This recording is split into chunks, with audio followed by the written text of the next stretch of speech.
이 문재인 대통령이 신년사에서 부동산 시장 상황에 대해 국민들에게 사과하면서 부동산 공급 확대를 언급했죠. 그러면서 이 다양한 방안들이 지금 활발히 논의되고 있습니다. 현실적인 방안들이 있는지 이번 시간에 짚어보겠습니다.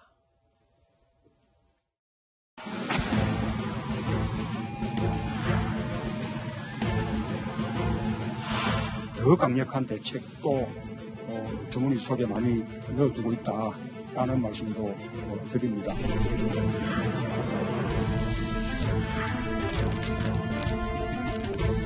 부동산 문제는 우리 정부에서는 이렇게 자신 있다고 대부분의 기간 동안 지금 부동산 가격을 잡아왔고요. 그다음에 또 전국적으로는 부동산 가격이 오히려 하락했을 정도로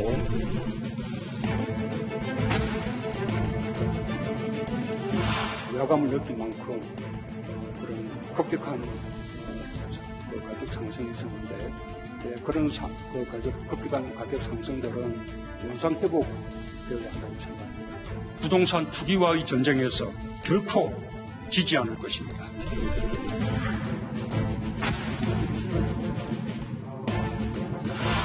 주거 문제의 어려움으로 낙심이 큰 국민들께는 매우 송구한 마음입니다.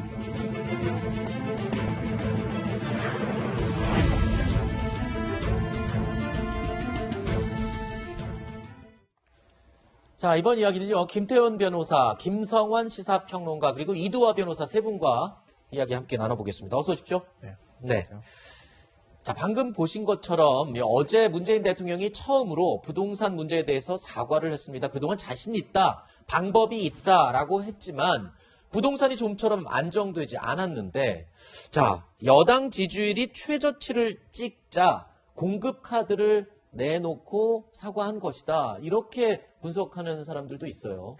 여당 지지율만 최저인 게 아니고 네. 사실 대통령 지지율도 좋지 않죠. 이제 그게 항상 저희가 같은 여론조사 기관을 상황을 살펴보고 여론조사라는 게 추이를 살펴볼 필요는 있겠지만요. 네. 2018년 1월, 2019년 1월, 2020년 1월, 2021년 1월, 올해 그죠? 1월을 상황을 봤을 때 문재인 대통령이 2018년 1월은 아마 70%가 긍정평가가 넘었던 네, 걸로 네. 기억을 합니다. 그리고 2019년 1월과 2020년 1월에는 49%에서 50% 그렇죠. 사이였어요. 네. 그 당시에 이제 2019년과 2020년 1월에는 부정평가보다 긍정평가가 높았어요. 뭐 오차 네. 범위 내기도 했지만, 그렇지만 높았지만, 네. 올해는 어땠습니까? 올해는 부정평가와 긍정평가 차이가 네. 상당히 나는 게 사실이죠. 여러 여론조사 기관에서도. 네네. 대부분 여론조사 기관에서 부정평가가 60%를 넘었다. 네. 59%를 넘은 건 맞는 것 같고요. 네네. 60%를 넘었다고 인정하고, 긍정평가는 35% 남짓인 것 같아요. 네. 그러니까, 이 영향도 있을 거고, 그리고 또 무엇보다도 올해 선거가 네. 또 대선 전초전인 선거가 있다. 이런 것도 영향이 있을 거고요. 그렇군요. 대통령께 이 말씀 한마디만 보태자면 사실상 마지막 신년사죠. 그렇군요. 내년에 신년사를 신년사라고 할 수 있겠어요? 올해 네. 신년사가 집행할 수 있는 신년사겠죠. 네. 그러니까 부동산 문제의 심각성, 부정평가의 가장 큰 이유인 부동산 문제의 심각성에 대해서 이제 국민들에게 표현을 하기 시작하신 알겠습니다. 게 아닌가 합니다. 지금 조금 전에 언급하신 이 여론조사 결과 가운데 2017년도와 18년도 데이터의 경우는요. 17년은 말씀 안 드렸는데. 아, 그래요? 18년, 2018년도. 19년, 20년, 18년부터 21년. 19년. 이 과거 데이터는요, 저희가 방송 후에 저희 홈페이지에 게재를 하도록 하겠습니다. 예, 언급은 됐지만 저희가 이 표로 그림이 준비가 되어 있지 않아서 여러분께 홈페이지에 따로 공개를 해드리겠습니다. 자, 일단 작년이었죠. 지난해 집 사는데 몰린 돈. 이 집계를 해보니까 360조 원이라 그래요. 이게 2006년도 이후에 가장 많은 돈이라고 하는데 그만큼 국민들이 이 집값이 오를 거라고 생각한다라는 심리가 반영된 거 아닌가요? 이렇게 되면? 그러니까 시중에 유동성 자금이 굉장히 많이 넘쳐나고 있는 상황이고요. 그렇죠. 말씀하신 것처럼 집값은 계속 오를 것이라고 하는, 이건 과거 경험칙상으로도 갖고 왔던, 그리고 또 실제로 문재인 정부 내내 오른 것도 사실이기 때문에 네. 앞으로도 오를 것이다, 이런 기대감들이 여전히 살아있는 게 맞습니다. 그렇죠. 문재인 대통령이 과거에는 투기근절 대책에 대해서 집중했다면 이번에 공급 대책을 내놓은 것도 바로 그런 이유 때문이기도 하다고 생각이 됩니다. 네. 왜냐하면 과거에는 투기 세력을 잡으면은 집 공급량 자체가 부족한 것은 아니기 때문에 뭐 집을 여러 채 갖고 있는 사람이 집을 내놓게 되면 네. 집을 공급하는 효과가 나타날 것이다. 이런 네. 면에 있어서의 어떤 믿음 같은 것들이 사실 있었거든요. 네. 근데 시중에 유동성 자금이 넘쳐나기 시작하고 그리고 일종의 이제 보유세를 늘린다고 하지만 집값이 올라가는 추세가 그 보유세를 늘렸을 때보다 훨씬 더 많이 높은 추세를 보이고 있다는 거죠. 네네. 그러니까 국민들이 굳이 세금을 낸다 하더라도 내가 세금 내는 거 감수하고서라도 집을 사겠다 이런 심리들이 작동하고 그렇죠. 있는 거거든요. 그러니까 그런 면에서 공급을 좀 늘림으로 인해서 그런 심리를 좀 잠재우거나 꺾어야 할 필요가 있다. 네. 이렇게 아마 판단한 것으로 보입니다. 네. 그리고 이제 문 대통령이 앞서 이제 신년사 얘기하면서 부동산 문제에 사과한 것도 네. 국민 민생 챙긴다고 얘기하는데 부동산 문제 언급 안 하면서 민생 챙긴다는 것도 좀 넌센스이기도 그렇군요. 하잖아요. 그러니까 그런 면에서 언급을 한 것으로 보이고요. 아시다시피 이제 좀 더 말씀드리면 증시에 유동성 자금이 지금 대기 자금이 70조 원이나 몰려 있는 상황입니다. 그렇죠. 아직 투자도 안 한 네. 계좌에 있는 자금만 70조 원이에요. 예치금만. 네, 그렇죠. 예치금만.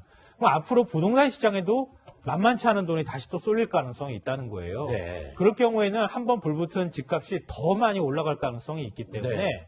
공급을 적극적으로 확대하겠다고 하는 시그널을 줌으로써 네. 집값을 심리적으로라도 좀 안정감을 주는 게 필요하다 이렇게 판단한 것으로 일단 뭐 생각됩니다. 주식 시장에 몰려 있는 70조 원의 예치금은 뭐 부동산이 규제로 투자가 묶여 있다 보니까 부동산으로 갈 돈들이 또 증시 쪽으로 쏠린 그런 결과물이니까요.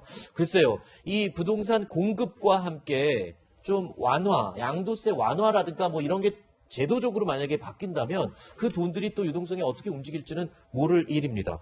이 통계 자료 중에요.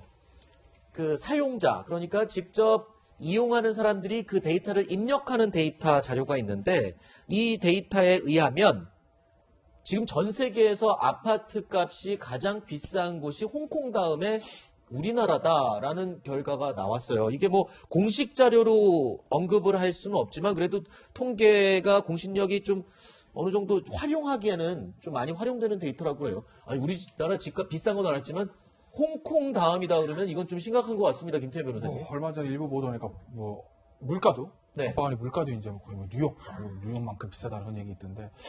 그러니까 현 정부 들어서 집값이 너무 많이 올랐다, 부동산 가격이 너무 많이 폭등하고 있다라는 얘기를 했을 때 뭐 정부 당국이나 여당 쪽에서 나오는 여러 가지 논거, 그러니까 현 정부의 정책 실패가 아니다라고 하는 논거들 중에 제일 먼저 드는 논거가 뭐냐면 전 세계적으로 부동산 다 올랐어 이겁니다. 그러면서 전 세계적 유동성이 말려 풀렸기 때문에 그 돈이 어디 가겠니? 다 부동산으로 가는 거야.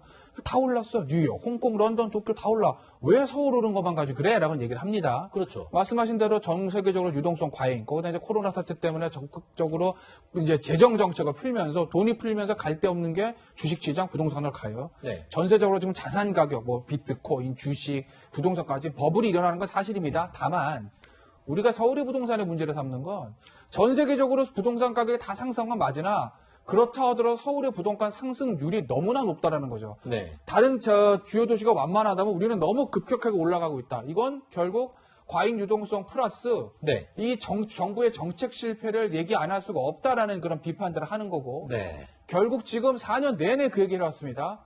시장은 간단한 거죠. 모든 가격은 수요 공급 곡선을 결정이 되는 건데 지금 수요는 많고 공급이 줄어든 상태에서 가격이 오를 수밖에 없다라는 이 경제학 교과서 첫 번째 페이지 나온 얘기는 이제 비판했던 거거든요. 네. 그걸 받아서 이제 대통령도 조금 정책의 변화가 있는 거죠. 처음으로 공급 확대 얘기를 대통령 입에서 본격적으로 나오기 시작했습니다. 네. 다만 이런 거죠.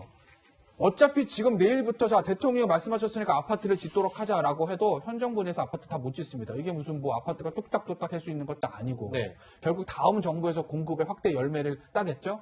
그럼 뭐냐? 시장에 야 정부의 정치가 완전히 바뀌었구나라는 강력한 시그널을 줘야 되는 것이거든요. 네. 그러니까 현 정부 아니더라도 다음 대통령 누가 되든지 간에 조금만 기다리면 아파트 가격이 떨어지고 우리는 싸게 집을 살 수 있어라는 강력한 믿음을 줘야 되는데 네. 지금 대통령이 어저께 그 메시지 그다음부터 여당에서 나오는 얘기들이 과연 그런 시장의 기대감을 완벽하게 충족시킬 정도로 강력한 메시지냐. 즉 네.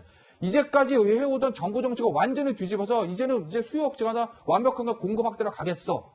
라는 시그널을 줬는지까지는 좀 의문이에요, 저는. 지금까지 경험하지 못했던 부동산 정책이 나올 수 있어야 된다. 그 말씀이신 것 같은데 지금 정부가 규제, 예, 말씀하십시오. 근데 지금 방금 전에 넘배우 자료를 인용을 해서 네. 얘기를 한 거고요. 오늘 그 신문 기사를 제가 아침에 조간신문을 통해서 보고 네. 그 기사 제목을 보고도 좀 놀랐는데요. 왜냐하면 신문 내용을 보면, 기사 내용을 보면 네. 이건 이용자들이 입력하는 자료이기 때문에 신뢰성을 좀 그 공신력이 있다고 보기 어렵다. 이렇게 기사 안에도 썼어요. 네네. 그러니까 기사 제목은 홍콩보다 우리가 전 세계 2등이다. 네. 부동산 가격이 이렇게 얘기를 하는데요. 네. 근데 기사 안에 굉장히 흥미로운 대목이 또 나오는데 3.3제곱미터당 7,200만 원 조금 넘는 곳으로 나와 있잖아요. 네. 넘배우 조사를 보면. 근데 강남에 있는 누군가가 입력한 것 같다. 또 이렇게 또 나와 있어요. 네. 그러니까 이걸 과연 공신력 있는 자료라고 우리가 인정하면서 대화를 나눌 수 있을 것인지 네네. 이 부분에 대해서는 좀 개인적으로 의문이고요. 네. 그러니까 서울의 집값이 많이 올랐다고 하는 것은 우리가 체감적으로도 알고 있고 통계상으로도 알고 있는데 네. 그 넘배우 자료를 통해서 이 정도 집값이 올랐습니다. 이렇게 하면서 홍콩 다음이 서울입니다. 이렇게 말하기에는 저는 네. 대단히 공신력이 부족한 자료다. 알겠습니다. 이런 말씀 드리고 있습니다. 저도 그래서 아까 그 부분을 언급한 거고요. 저희가 뭐 집값이 지금 올랐다, 그만큼 비싸다는 거를 좀 비교를 해보려고 이렇게 인용을. 근데 올랐다는 거는 얘기를 할 수 있겠지만 오른 거야 뭐 다 알고 있는데 그 네. 자료를 가지고 올랐다고 얘기하기에는 네. 자료의 공신력이 너무 부족하다는 겁니다. 알겠습니다. 자, 그러면 이 공급을 늘리겠다 대통령이 말씀을 하셨는데 이 공급과 동시에 또 집을 가지고 있는 사람들, 이 다주택자들이 집을 시장에 그럼 매물로 내놓을 수 있도록 유인하는 책도 있어야 되는 게 아니냐. 방금 아까 그랬었잖아요. 공급은 시간이 오래 걸리기 때문에 당장 어떻게 할 수 있는 게 아니니까 당장 나올 수 있는 건 매물이 많이 좀 나오면 되는 거잖아요. 그 방법으로 양도세 완화 얘기가 언급되고 있는데 여당에서는 절대 그건 검토도 안 했다라고 해요. 굳이 그렇게 부인해야 되는 이유가 있나요? 근데 그 홍남기 부총리가 사실 띄운 공이에요. 이거는 네. 홍남기 부총리가 왜 이 발언을 했는지 전 참 이해가 안 되는데요. 왜냐하면 자꾸 이렇게 기재부나 이런 곳에서 나서서 이렇게 규제 완화를 언급함으로 인해서 오히려 시장에 혼선을 주는 것이다. 그러니까 민주당 내부에서 혹시 그런 생각을 하고 있는 사람이 있다 하더라도 오히려 시장에 혼선을 줄 위험이 굉장히 높다. 네. 그런 면에서 이낙연 대표가 앞으로도 그런 논의 절대 하지 않겠다 이렇게 얘기를 한 거 아니겠습니까? 네. 왜냐하면요. 양도세 중과 대책이 그러니까 거래세를 줄이는 방식이잖아요. 보유세를 높이면 거래세를 줄여서 숨통을 틔워줘야 집을 다시 매물로 내놓을 거 아니냐 이런 논리가 작동하고 있는 겁니다. 네. 근데 지금 양도세 중과 6월부터 시행하는 거예요. 네. 아직 시행도 안 했어요. 5개월 정도 상황이 어떨지도 아직 예측하기도 어려워요. 네. 근데 벌써 양도세 중과 얘기를 해야 할 땐가 그 부분에 대해서는 저는 아니라고 생각하고요. 네. 또 하나는 우리가 부동산 문제에 있어서 국민들이 아주 굉장히 강고하게 갖고 있는 경험칙이 뭐냐면 네. 규제했다가 좀 있으면 풀어줄 거야. 아하. 보유세 지금 높이지만 다음 정부 들어서거나 이렇게 하면 선거 앞두거나 이러면 다시 풀어줄 거야. 그게 조금만 버티면 말씀하신 돼. 잘못된 신호를 예. 말씀하시는 거죠. 조금만 버티면 된다는 네. 거예요. 과거 정부에서도 규제 강화했다가 완화했다. 이거 계속 반복해왔거든요. 네. 그러니까 지금 이제 보유세 강화하는 방향이잖아요. 네. 근데 다시 또 완화하는 방향으로 얘기 나온다고 하면 네. 아마 저 같아도 집 안 내놓을 겁니다. 그렇겠죠. 그러니까 이거를 민주당 내부에서나 여권 내부에서 이런 분위기가 나오게 하는 건 대단히 부적절하다고 생각합니다. 네. 이거요. 그냥 경제 논리하고 정치 논리하고 부딪혀만 보시면 될 거예요. 그러니까 보면 이제 홍남기 부총리는 경제 전문가입니다. 네. 정치하는 사람 아니면 정통 관료 출신이니까. 근데 경제학계나 부동산 학계에서 이런 얘기는 계속 나왔어요. 앞서 이제 말씀하신 대로 야 집을 내가 가지고 있어. 보유세가 높아. 결국 이제 보유세 높이는 게 집 가진 사람 비싼 집 가진 사람 잘못했으니까 벌금 내 이게 아니잖아요. 네. 보유세를 높이면 부담돼서 물량을 내놓을 거다. 이 정책 목표를 가지고 하는 거지 무슨 증세하고 무슨 징벌적 과세를 하는 건 아니지 않습니까? 그렇죠. 결국 정책의 목표가 뭐예요? 집 가진 사람 다주택자들 집 내놓게 하려고 정책의 목표를 짜는 거예요. 네. 그럼 수단은 거기 맞아야 되는 겁니다. 그러면 보세요. 항주력 앵커가 지금 집을 여러 채 가지고 있다 상상하고 한번 생각해 네네. 보세요. 지금 보유세가 높아요. 팔까? 근데 집이 더 올라가. 앞서 김성환 평론가 말씀하신 대로 보유세 상승보다 집값 상승률이 더 높아요. 버팁니다. 그렇죠. 아, 그럼 너무 많은데 보유세가? 팔까? 팔려고 보니까 양도세가 너무 많아가지고 집값 차익으로 인한 걸 더보다 세금으로 내야 돼요. 팝니까 안 팝니까? 안 팝니다. 네. 인간의 본성이에요. 물량 안 나와요. 미국 보유세 높죠. 거기 제가 이렇게 거래세 거의 없는 걸로 알고 있습니다. 그러니까 부동산 시장에 잘 돌아가는 거예요. 이거를 학계에서도 지적을 하고 관료들도 지적을 하고 홍남기 부총리도 이걸 지적을 한 겁니다. 네. 그런데 여당은 절대 받지 않을 거예요. 왜? 이건 정치의 문제로 보면 만약에 여당 입장에서 지금 양도세를 중과세를 없애고 그다음에 낮췄어요. 그래서 물량이 막 나와요? 그럼 당장 어떤 일이 생기겠습니까? 강남에서 야, 나 지금 현 정부 들어가지고 집값 많이 올라가고 양도세 내려준 발 팔았더니 나 그냥 몇 억을 손에 쥐었네? 10억을 쥐어내는 사람들 많이 나올 겁니다. 아하. 이거 현 정부가 선거업도가 감당할 수 있겠어요? 감당 못할 겁니다. 이러지도 저러지도 못하는 상황이 그렇죠. 됐다. 그래서 저는 정치의 논리대로 보면 그 현 정부에서 이 부동산으로 불로소득하는 사람 업계 만들겠다고 계속 얘기를 해왔는데 어쨌든 양도세를 낮추면 그런 사람이 생길 거거든요. 네. 그 감당이 안 될 거다. 그래서 아마 알겠습니다. 여당에서는 양도세 절대 못 낮출 거다. 하지만 그게 부동산 가격을 잡는데 도움이 되는 건지는 전 잘 모르겠다는 거죠. 짧게 네, 할 얘기가 남아 있어서요. 조금만 경제적인 논리에서 짧게 하나만 더 네, 말씀드리면 저는 계속 말을 못하고 네, 있어요. 이거 변호사님. 죄송합니다. 말씀하세요.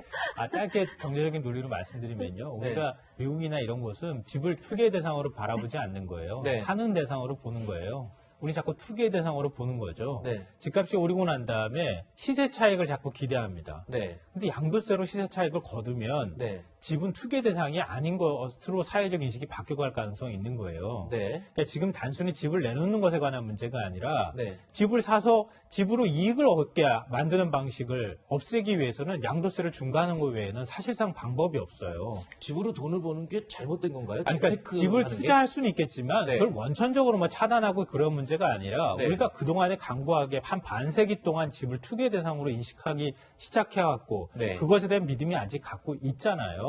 근데 네. 그런 상황에서 양도세 중과마저 하지 않는다면 네. 집을 사고 난 다음에 계속 시세 차익을 거두기 위해서 계속 집을 사고 팔고 하는 일을 반복할 수밖에 없다는 거죠. 그런 네. 경제적인 논리도 있다는 겁니다. 네. 그러니까 저는 이런 문제는 대통령이 해결해 주시는 수밖에 없다고 생각을 해요. 왜냐하면 대통령께서 왜 사과를 했겠어요. 이 대통령이 사과를 한다는 건 그 메시지가 파급력이 엄청나죠. 네. 근데 그러고 나서 홍남기 그 경제부총리와 정부 여당의 입장이 다르다면 저도 김태현 변호사가 말씀하신 것처럼 이 정치 논리와 경제 논리가 충돌하는 건 대통령이 중심을 잡아 주실 수밖에 없기 때문에 신년 기자회견이 있으면 또 기자분들이 얼마나 이 내용을 물어보시겠어요. 그렇죠. 그럼 거기에서 이 부분 세금 문제를 정리를 해주셔야 되고 그렇지 않으면 지금 민간 재건축 규제 완화해서 뭐 1년 동안 이걸 어떻게 집행을 하겠어요. 공급을 어떻게 확대를 시키겠어요. 그 김현미 전 장관이 뭐라 그랬어요. 작년까지도 국회에 와서 답변하면 맨날 하시는 말씀이 지난 정부 때문에 이렇게 됐다. 네. 근데 이게 4년 동안 또 지난 정부 탓을 했는데 올 한 해 동안 지난 정부를 극복해요.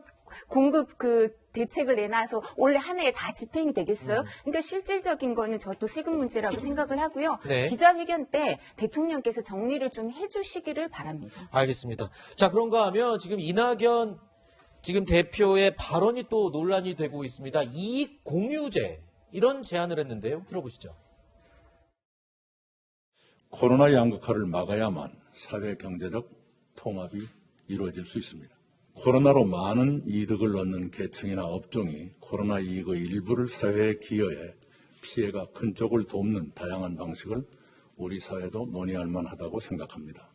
일부 선진 외국이 도입한 코로나 이익 공유제를 강제하기보다는 자발적 참여를 유도하며 도입하는 방안을 자, 그러니까 코로나 때문에 오히려 호황을 누렸던 기업, 돈을 많이 벌었겠죠. 그 기업의 이익을 코로나로 피해를 본 사람들에게 나누어주는 개념입니다. 이익 공유제 이런 제안을 했는데 그럼 돈을 번 기업들이 어떤 기업들이냐 언급되는 기업들이 이렇게 나오고 있습니다. 여당에서 언급하는 기업들인데 주로 대기업들이죠. 삼성, LG, SK 그리고 비대면 경제 수혜를 받았던 카카오, 배달의 민족, 이 언택트 시대에 이 수익을 많이 올렸던 기업이죠. 이 기업들이 번 돈을 이제 피해를 입은 분들과 나누겠다라는 건데, 글쎄요, 이게 뭐, 현실적으로 좀 가능성이 있는 건지 좀 궁금합니다, 먼저. 김태 변호사님. 그러니까 생각은 좋죠. 네.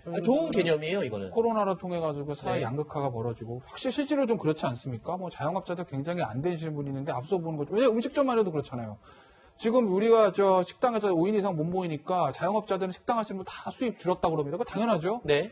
근데 음식 배달 시켜 먹으니까 배달 앱은 장사 잘 되잖아요. 그건 뭐 안 봐도 네. 뻔한 일인데 그러니까 양극화가 생기니까 그걸 어떻게 되는지 국가 입장에서 보면 사회 통합을 위해서 그 양극화를 줄여야 된다라는 어떤 그런 정책적 목표와 어떤 지향점은 저도 뭐 100번 동의라고 그거를 반대하는 사람은 없을 겁니다. 다만 그거를 해가는 이제 수단이 있어서인데 이익 공유제다. 그러면은 코로나 때문에 당신에다 배달 앱이 돈을 많이 벌었으니까 그 돈을 일부를 좀 어떻게 기부를 하든 좀 속된 말로 토해놔. 그래서 그걸 거쳐 이제 그 피해본 분들에 나눠줄까 이런 개념이거든요. 네. 차라리 그냥 대기업에서 뭐 법인세를 차라리 높이시는 게 낫지. 네. 이걸 이런 식으로 이익공유제를 거기다가 무슨 강제도 아니고 자발적으로 한다고 하면 네. 이거 거의 뭐 관제 기부나 마찬가지라고요. 이거 누가 이거 해야 되는 거, 대기업 입장에 이걸 기부해야 되는 거예요? 안 해야 되는 거예요? 그리고 이게 코로나로 인해서 이득을 본 거라는 걸 어떻게 그걸 측정을 하죠? 네. 그렇기 때문에 이낙연 대표의 어떤 취지는 제가 무슨 말씀인지 알겠으나 네. 악마는 디테일이 있고 정책이라는 건데 결국 그 목표를 달성하는 어떤 그 구체적인 디테일이 있는 건데 그 부분에 있어서 상당히 많은 구멍이 날 수가 있다라는 거죠. 방금 지적하신 이 내용은 이제 야권에서도 같은 목소리로 비판이 나왔습니다. 들어보시죠.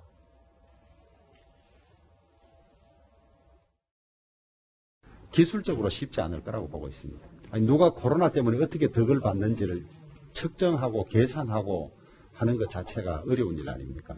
민간의 자발적 참여를 유도하는 방식으로 검토하자는 제안은 지나치게 감상적이고 아니합니다. 일각에서는 이런 얘기도 해요. 그러니까 자발적으로 기부를 한 돈을 나눠준다라고 한다면 그냥 지금 기존에 있는 기부하고 뭐가 다를 게 있는가라는 네. 지적도 있긴 하거든요. 네.